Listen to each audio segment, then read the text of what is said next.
Hello viewers, আসসালামু আলাইকুম। দেখতে পাচ্ছেন একটি লুম মেশিনের সাইড কাট তৈরি করা হচ্ছে। তাতালটা অ্যাঙ্গেলের উপরে বসা হবে। তাতালের প্লাস্টিকের মাপে অ্যাঙ্গেলটা কাটা হবে, কারণ বাড়তি রেখে লাভ নেই, এটা মেশিনের বডির সঙ্গে বেজে যাবে।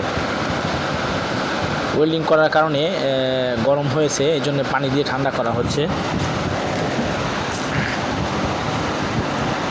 তাতালের প্লাস্টিক যতটুকু ঠিক এতটুকু মাপে অ্যাঙ্গেলটা আমরা কেটে ফেলব।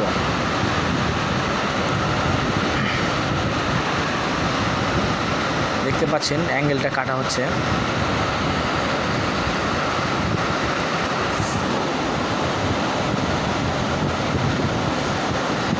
কাটা শেষ হলে এটা আমরা নিয়ে মেশিনে লাগাবো। দেখতে পারবেন এই যে আমরা মেশিনে লাগাইছি, কিন্তু মেশিনে লাগানোর পরে ফেব্রিক্সটা ফাঁক বেশি হয়ে গেছে, এই জন্য আমরা এটা খুলে নিব আবার। আর এটা অ্যাডজাস্ট করা যায়, দেখতে পাচ্ছেন 8 পিস করা যাবে।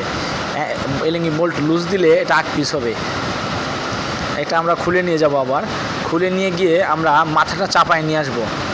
মাথাটা চাপায় নিয়ে আসলে ফেব্রিক্সটা কাটিং আরও সুন্দর হবে। বেশি ফাঁক হয়ে গেছে, দেখতে পাচ্ছেন এই যে বের হয়ে যাচ্ছে, এই জন্য আমরা এটা চাপায় নিয়ে আসবো।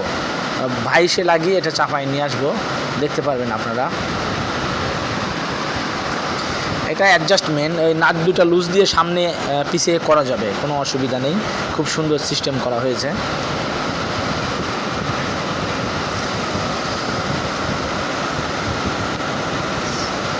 এটা চাপায় দিলে আরও সুন্দর হবে, দেখতে পারবেন। আমরা এটা চাপায় দিব, এই দেখতে পাচ্ছেন আমরা চাপায় নিয়ে আসছি এবং উপরে একটা লক নিয়ে আসছি, যাতে ফেব্রিক্সটা বের হয়ে যেতে না পারে।